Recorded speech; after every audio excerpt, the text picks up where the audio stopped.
Welcome to the Paradigm Shift on 4ZZZ 102.1, where we challenge the assumptions of our current society to resist depression and investigate alternative ways of living, for a world based on justice, solidarity and sustainability.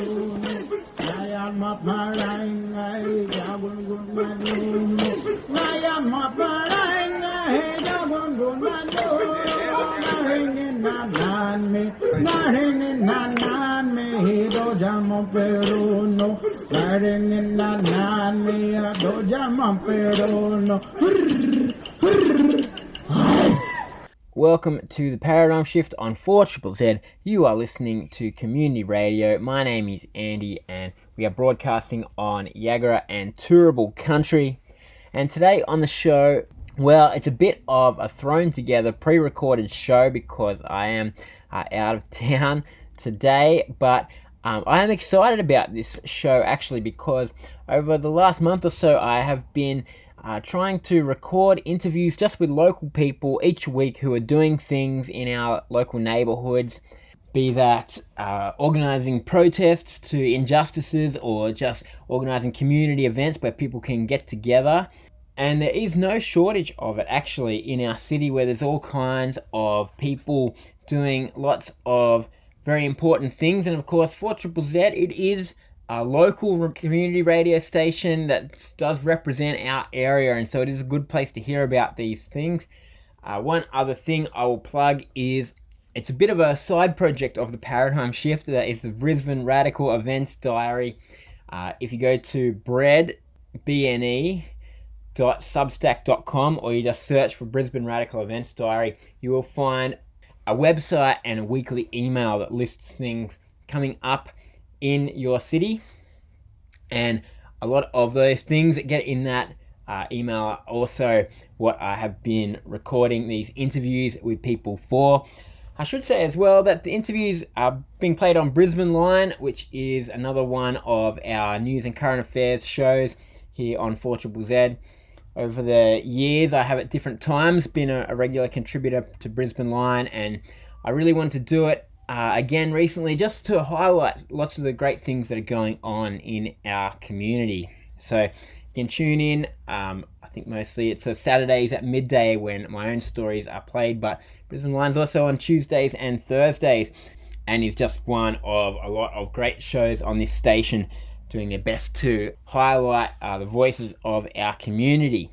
So anyway, coming up on the show, I have an interview with Nick Whitman from the Community Union Defence League about something that happened this week, an eviction resistance picket down at Runcorn, which successfully stopped two tenants from being turfed out of their house into homelessness by the police and real estate agents who were there ready to do the deed. You'll hear more about that in a few minutes. Also, we will hear from Manaz Abbasi, who is from Afghanistan originally, was forced to leave when the Taliban came back to power, but has been from here in Brisbane trying to provide avenues for education for young girls in Afghanistan who are denied the ability to go to school. That's a really inspiring story. I spoke to her just before they were about to have an art exhibition the other week. Then we'll hear from Linda Selvey about a local South Brisbane group organising a community meeting to talk about climate resilience. Of course, it's a very flood-affected region.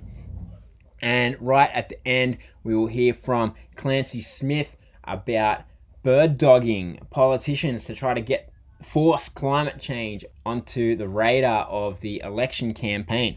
So that is what's coming up, and I should note that even though some of the events that I'll be talking about sound amazing, they are things that happened in the past, so you won't be able to go to them. But like I said, get on that Brisbane Radical Events Diary and you'll be in the know about all the great things that are happening in your surrounding neighbourhoods. So let's start off with hearing from something that happened this week. When housing rights are under attack, what do we do? Stand up, fight back! When housing rights are under attack, what do we do? Stand up, fight back! As you can see, the cops have rocked up, but they don't really want to evict. The locksmiths are here too, ready to change the locks. The real estate agent. On Wednesday, a suburban street in Runcorn in Brisbane South was a setting for an unusual confrontation between the enforcers of rental eviction on one side and a community picket on the other.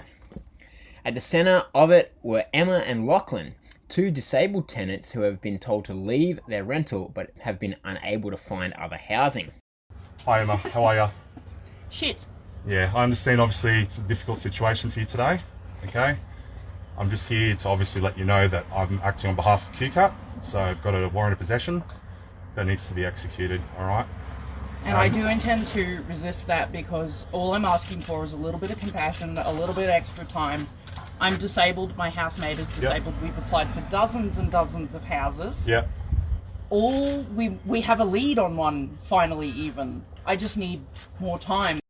These situations happen frequently in our rental market, but on this occasion, a call was put out for community assistance.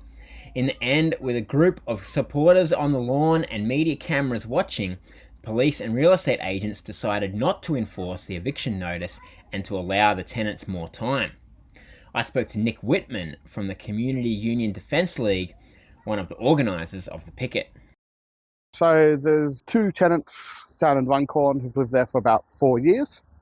Their landlord has decided to not renew the lease for no given reason, just because that is his legal right to do so under the awful housing laws that I'm sure we're all aware of. Yeah, that was back around the start of this year.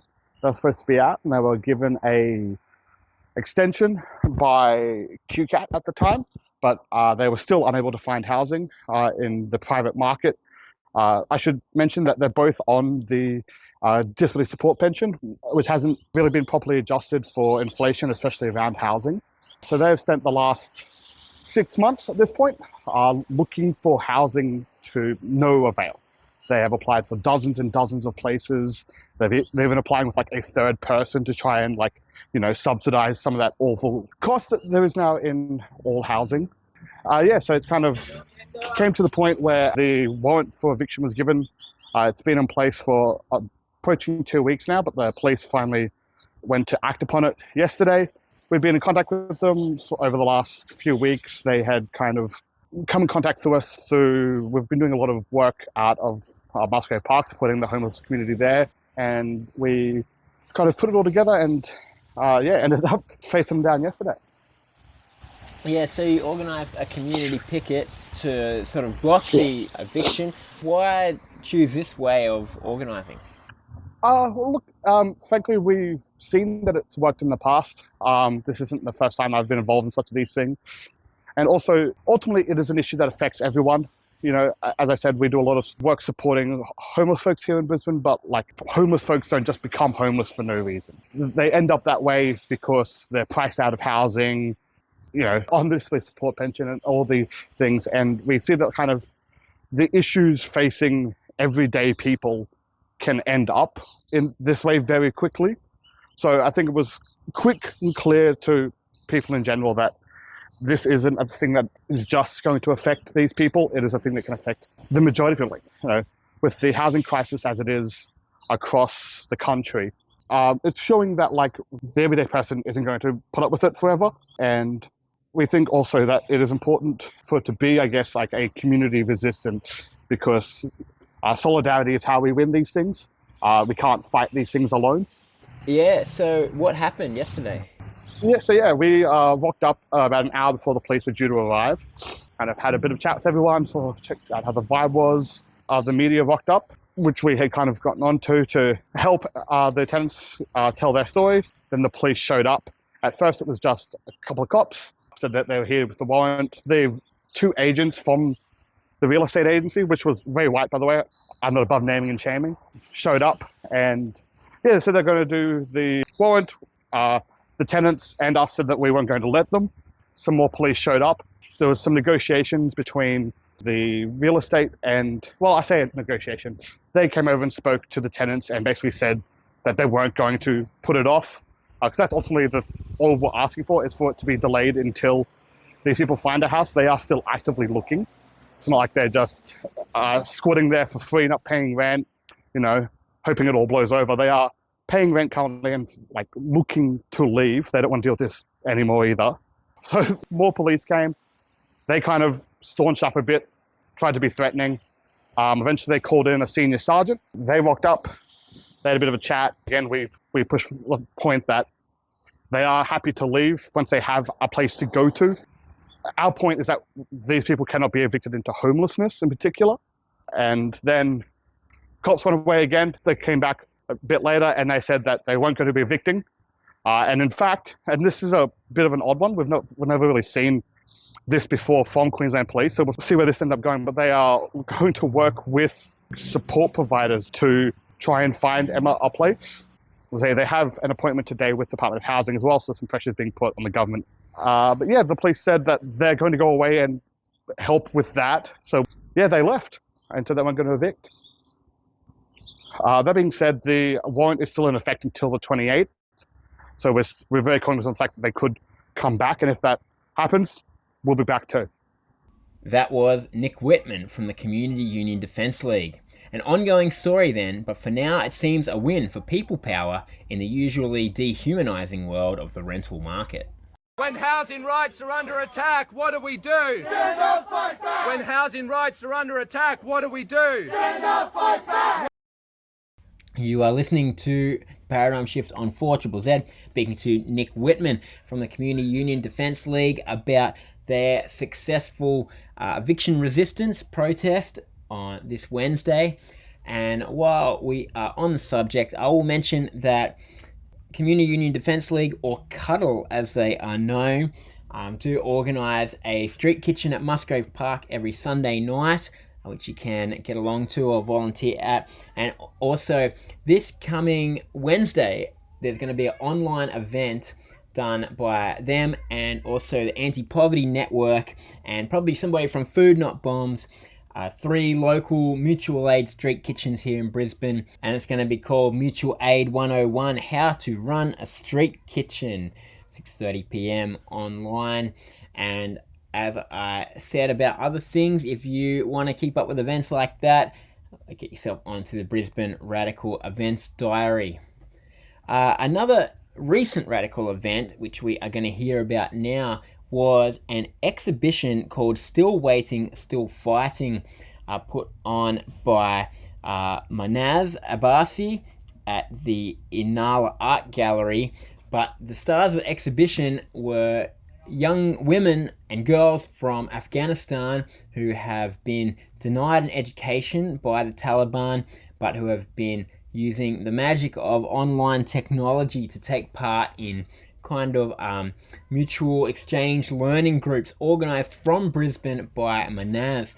And so this is a fantastic story, and I did interview Manaz about Danesh Land, the project that she runs. So let's have a listen to that. Today, a remarkable exhibition will be shown at the Inala Art Gallery. Titled Still Waiting, Still Fighting, it is a collection of the stories of young girls in Afghanistan who have been prohibited from attending school, but who have found a path to education and community online. The girls are part of an online education portal called Danesh Land, which is run by Brisbane woman Manaz Abbasi. I spoke to Manaz about Danesh Land and what the exhibition is about. This is Mahnaz Abbasi. I came from Afghanistan and I came here with evacuation visa, actually when the Taliban took control of Afghanistan, and I worked with the foreigner organizations. So the Australia gave us visa and we evacuated with military airplane. Yes, I graduated from English literature in Afghanistan, and I worked there for children before under 18. Could you tell us a bit about what is it like currently for women and girls in Afghanistan?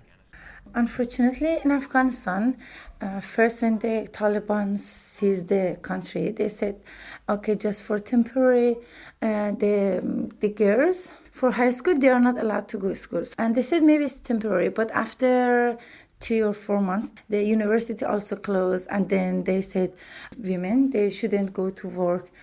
And after that, they started to shut the women's business, like hair salon, like gym. They shut all of them. And then after maybe 1 year, they said the girls, they are not allowed to appear in the TV unless they should have a mask. So day by day, they try to disappear the women and girls in society or in public. They try to disappear them, they try to erase, they try to delete the women. However, women from every corner of Afghanistan, they tried. They didn't sit and just see what world can do for them.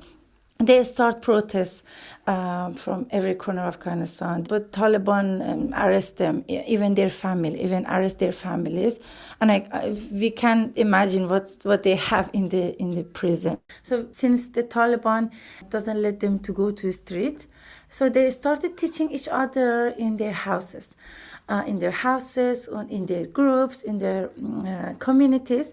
But unfortunately, it has a high risk. So again, the Taliban find some of them, and again they have lots of problems. They put them in a jail or prison, and so they started online education, because the online education is the only platform that the Taliban couldn't prevent them from that.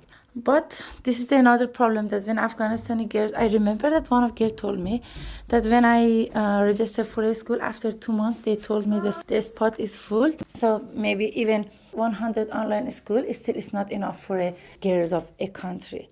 So this is where that I founded the Danishland. Danishland is an online platform just to keep alive of learning for Afghanistani girls. So every month we share a book in our Telegram channel. The girls download it and started to reading. So during the month they read, and after 1 month we have a webinar. They join online. In webinar they try to discuss about the book. They talk with each other. They try to express themselves. After that, they write what do they think about that book. They send us the critic, and our judges read them, and we give internet to 3 of the best. The prize is the internet, because internet is the only tools for Afghanistani girls to go out of the room, because they are in a jail at home. We say home, we go home for a safe place, but their home become a jail for them. So the internet is the only tools that they can go out of the room. We give them internet as a prize.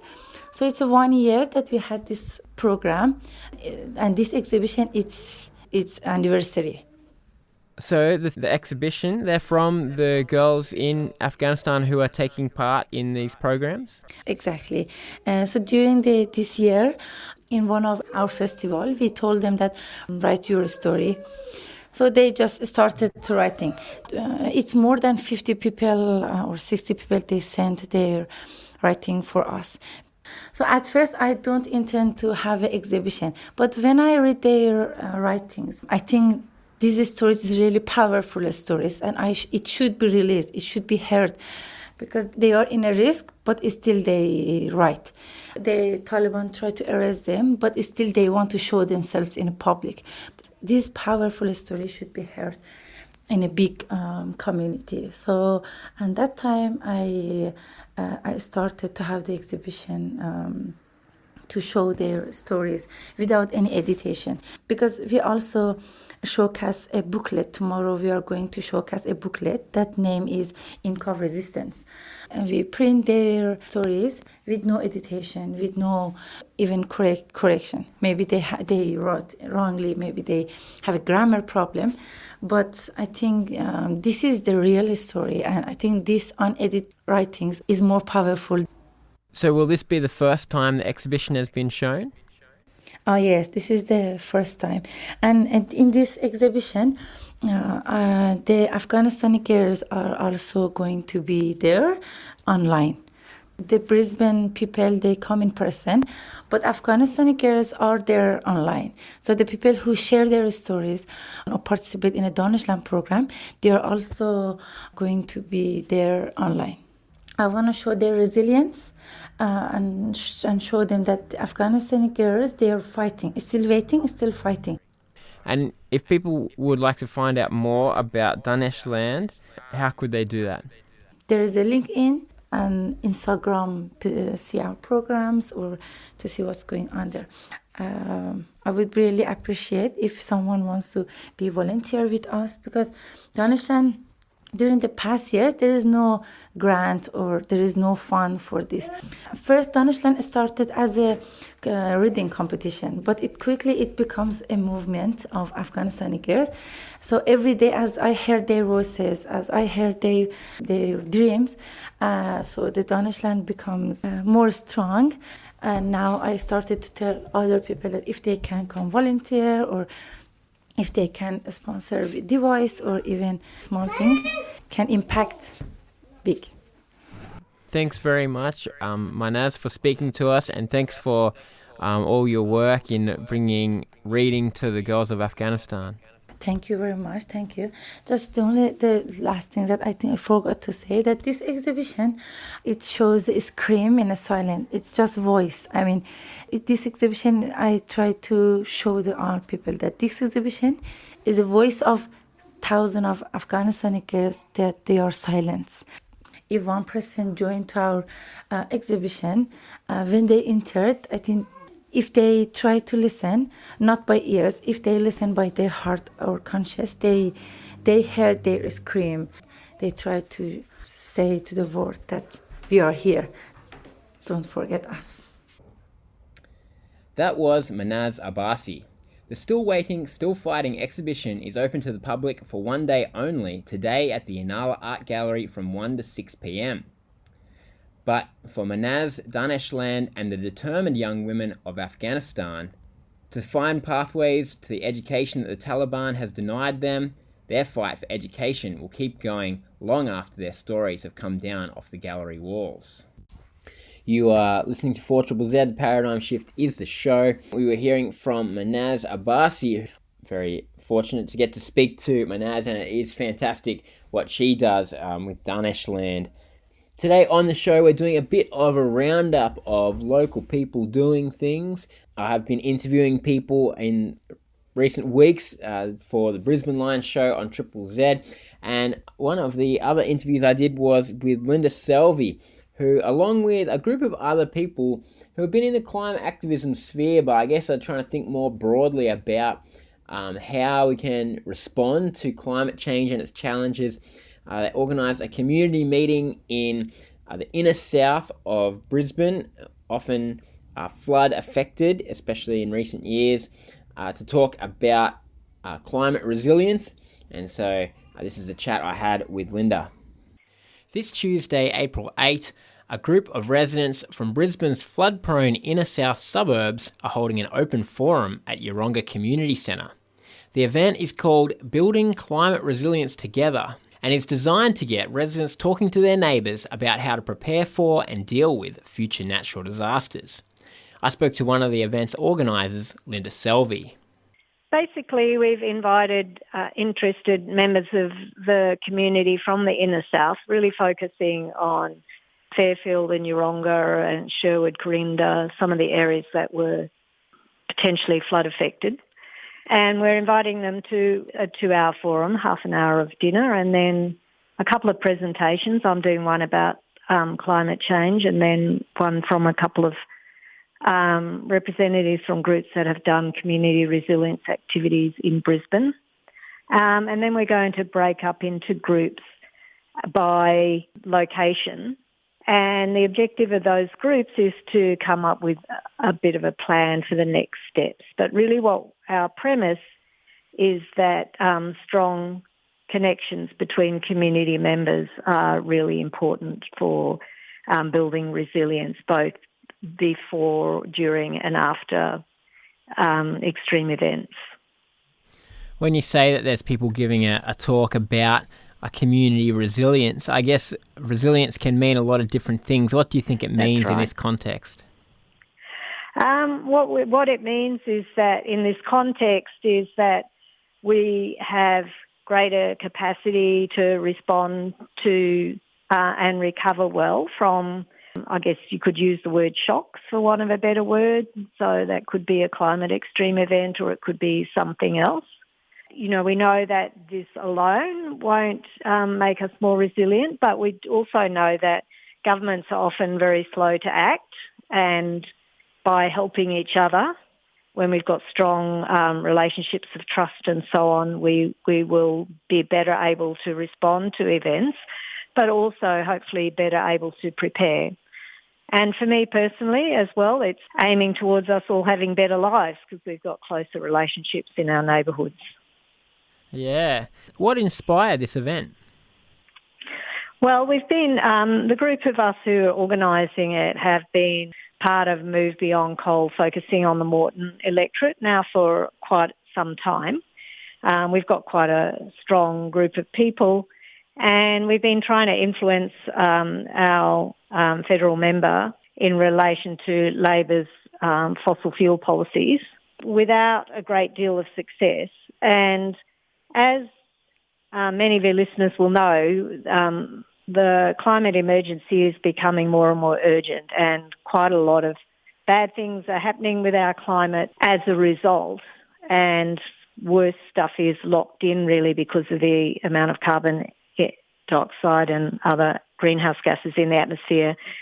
So we felt like we can't really just focus on trying to mobilise people to take action against new fossil fuel projects.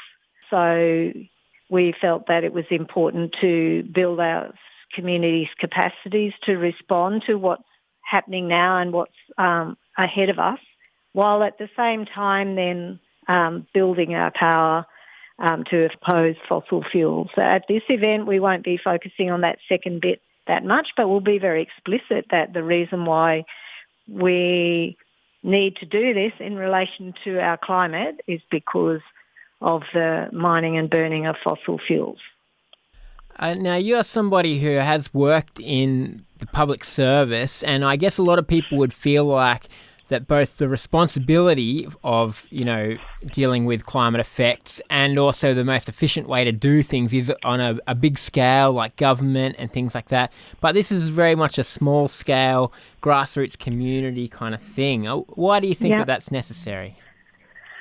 Well, governments can only do so much. I was head of public health for a few years, and before that, head of communicable diseases. I've worked in disaster response from a health perspective before.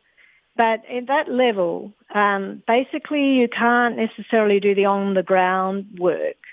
And part of the national disaster planning, there's an understanding that there's a need for greater community participation in disaster preparation and resilience. But government is not very good at community consultation, and that certainly was my experience both working in government but also being on the other end of it. You know, it's quite a different culture when you do good community consultation than what's required to work effectively in government. So that's why I think we need this bottom-up approach, but we also anticipate and hope and expect that we will all be able to build from that bottom-up approach as well, particularly through local government in the first instance, but more further. But we can't rely on government, particularly when we look at the extent of these extreme and frequency of these extreme events. So if we just look at the last few weeks, for example, devastating flooding in Western Queensland, as well as the impacts of Cyclone Alfred, and then subsequent to that, more storm surges taking out more of our beaches. When that sort of thing starts to happen, you know, governments run out of capacity and resources. There's only so much that governments can do. So it's the new normal, unfortunately. So we're going to have to take more on ourselves. But in so doing, as I said, I think our lives will be better, and also hopefully we'll build more power to hopefully get government policy to make polluters pay for the damages that are being inflicted on us by climate change. So this event is just a sort of Brisbane inner south thing, but do you hope that will spread to other areas? Yeah, we do hope that. It's an experiment. It's not something that our movement certainly has used before. So we're kind of trialling it out. But I'm very excited about it. It's sometimes, as a climate activist, it's hard to keep hope, as we kind of keep losing our battles and certainly not winning the war at the moment, for want of a better analogy. So, trying a different approach and one that's very human is something that I'm very excited about, and I'm hoping that it will spread. That is Linda Selvey, organiser of the Building Climate Resilience Together Inner South Community Forum. It is on this coming Tuesday at Yeronga Community Centre from 6 to 8 p.m, but it may well be that in the near future similar events are necessary in many more places. Look out for it in a suburb near you. You are tuned to The Paradigm Shift on 4ZZZ. We were talking to Linda Selvey, and it must be said that when it comes to the election campaign, talk about climate change, either climate resilience or trying to avoid climate change, has been a bit thin on the ground. Of course, the Liberals shadowed what we all suspect, which is that they would like to pull out of the Paris climate agreements if they were given the chance to, but we haven't heard much certainly from them. The nuclear policy is their only thing they have to offer climate change, which of course would mean having as much coal and gas fired power for the next 20 years while we wait for the nuclear things to be built. But Labor hasn't offered too much on climate either, and let's face it, it's been one of the great political failures of our era. One of the great, I say, but just a failure of our social systems, our structures of power to deal with the challenge of climate change. Well, some people who were ensuring that it does at least get a mention in the lead up to the election is people from the organisation Rising Tide, who around the country have been a thorn in the side of politicians going to their public appearances and bringing up their climate policies or lack thereof.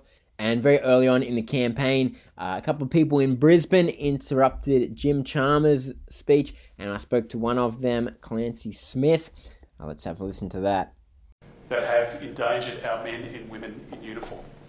Mr. Dutton, I understand your own party disagrees with your nuclear policy. Mr. Dutton, why are you lying to the Australian people about the cost of nuclear? Industry prices up 30%. I'm sorry to interrupt, Mr. Taylor, but I'm just wondering why are you asking taxpayers... We're just doing a press conference. But why are you asking I'm happy to have a chat in a moment. Why are you asking taxpayers to fund billions of dollars towards nuclear power when it's going to drive up energy bills? Let's do the press conference and let's have a chat afterwards. But with respect, I feel like Australians deserve an answer to this. You're talking about the cost of living, and this is a policy, a flagship policy, billions and billions of dollars that you're asking taxpayers to fund. Happy to have a chat with you afterwards. Mr. Taylor, your own party is campaigning against nuclear power. It's not even Liberal Party policy. We'll do a press conference somewhere else where we can actually get some planning. Days of heavy winds and soaking rain saw major flooding and substantial damage. Australia cannot afford any more climate disasters, the intensity of those. When will the Labor Party stop funding more coal and gas projects? Now, at its worst, the heavy weather, the major flooding and the substantial damage meant that more than 450,000 Australians were cut off from power. Mr. Chalmers, that were 8 days without power. The young people of this nation are going to suffer for the rest of their lives. When is Labor going to stop funding and approving new coal and gas? You cannot say you are dealing with a disaster while you are funding the disaster. 3 separate politicians had their public appearances disrupted last week by activists from climate action group Rising Tide. Opposition leader Peter Dutton, Shadow Treasurer Angus Taylor, and Treasurer Jim Chalmers, all interrupted by people trying to bring their climate policies into the spotlight. The tactic has been called bird dogging, named after hunting dogs that tightly follow their owners. I spoke to Clancy Smith, one of the people who disrupted Jim Chalmers' pre-budget speech at the Brisbane Convention Centre. So Clancy, last week you engaged in some bird dogging at a political press conference. Now, many people might not be aware of the phrase bird dogging, so could you start off by telling us what does it mean? I think, yeah, bird dogging is a very funny word. When you Google it, lots of different things do come up. But it is essentially, at least like from my position, it means using the political platform that already exists around politicians and then kind of jumping onto that by like yelling at them or asking them questions or holding signs in front of them. And usually, maybe you're not going to get a conversation there, but I guess it's like an attempt at a conversation. What do you think is the virtue of this kind of tactic?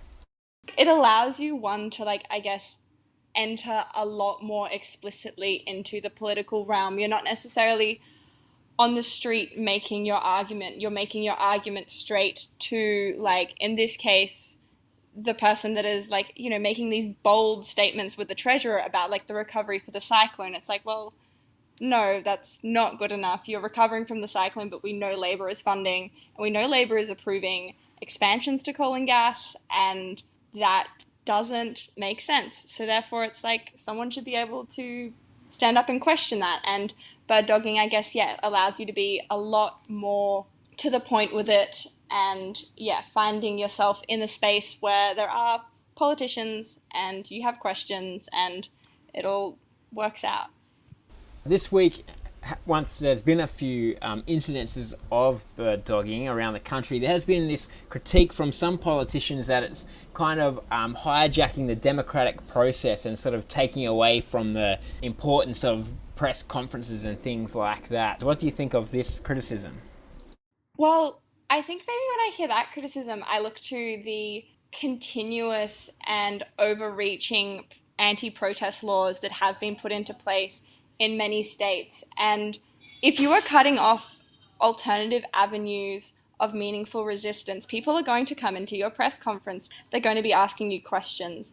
And I also think at that press conference that was in the Brisbane Entertainment and Convention Centre, people were from Rheinmetall there. There were arms dealers there. There were people from ports and trading. There wasn't many normal people there. And I think these press conferences are already so confined and gated from the vast majority of the public. It doesn't necessarily make sense. If it's a press conference for the politician answers to the public, not to these representatives of these multinational, multi-billion-dollar companies that are just there for the money and for the handouts. Whereas, everyday people are getting massively impacted by the climate crisis. They should be allowed to have avenues for questioning how money is being spent and what this regime is approving. Okay, so can you talk us through what happened at Jim Chalmers' press conference? Well, I guess you kind of go in, you eat a very, very fancy lunch. It was very fancy and actually quite, I think, confronting for myself because I have never really seen, I guess, that level of wealth and privilege so explicit in front of me, it was very interesting. But yeah, you go in, you make small talk with people because you get put on a table as well. You're making small talk with the people around you. And then, obviously Jim Chalmers comes up. He starts talking about the budget and the recovery, and then he starts talking about the cyclone.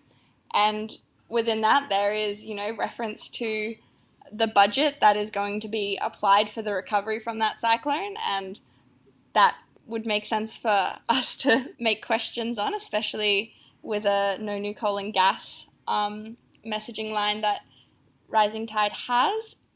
Yeah, and so then Gabby jumped up first and was promptly escorted off stage by the AFP.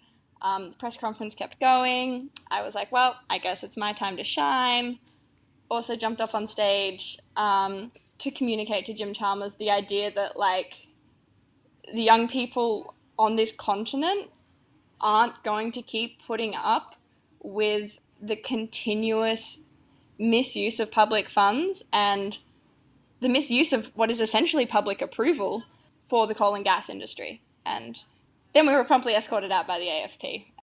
Yes, last week there were 3 different incidents where people from Rising Tide got up and interrupted politicians speaking. Do you think we're likely to see more things like this? I'm not sure, but I think if politicians are going to keep on their same line, especially around coal and gas, then, it wouldn't surprise me if people get sick of that. We shall see. That was Clancy Smith talking about her intervention in Jim Chalmers' pre-budget speech. Will we see more attempts to interrupt the carefully scripted media appearances of politicians in the lead up to the federal election? Well, maybe our democracy will be better off from seeing a few more bird dogs.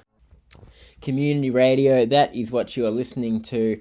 And today's show has been all about people in the local community making things happen, like Clancy Smith, who we were just talking to there about bird dogging politicians. But as I've said, there are loads of people across this city just doing fantastic things every day, and it's so important to highlight them, and I think that's one of the things about independent media is that it can tell the stories of people like us who are doing awesome things. It doesn't get consumed in the world of celebrities or the shock value of horrific things happening in the world. It's a space where we can hear the good news stories of how people are trying to positively impact the world around them. And I think that also, in a time where there's an election, that's worth remembering as well, that it's often so dispiriting anything to do with our electoral political system, but every day people are doing democracy by living it out, the world they want to see, organising together and trying to change things in any way that they can. These stories, they're important to tell. I'm glad I've been able to do it today, and I will, of course, be endeavour to keep doing the same on the Paradigm Shift and on Brisbane Line, in fact. I'll see you next week.